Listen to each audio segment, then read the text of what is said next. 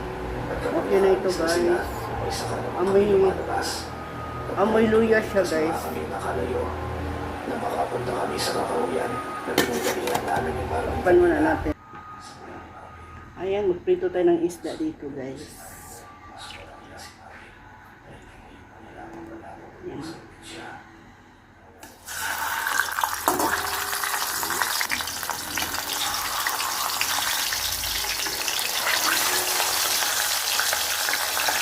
ang kanilang lupain doon sa matandang iyon.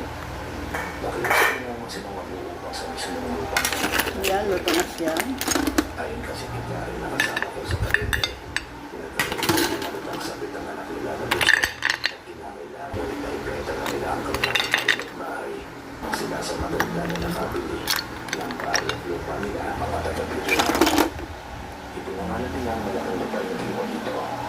Kung kailangan ko pinaging pag-aari na namin bumabang kasama sa yaman pumasok sa bakuran nila dito. Ama, narito ang mga umayos na rito. Natuloy nila kami ang bago na rin daw wala na sa ito ang dati lahat.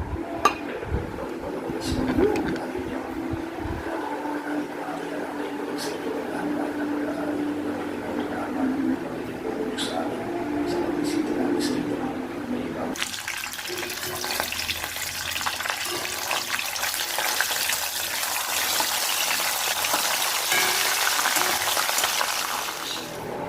Ayan ang aming ulam, guys.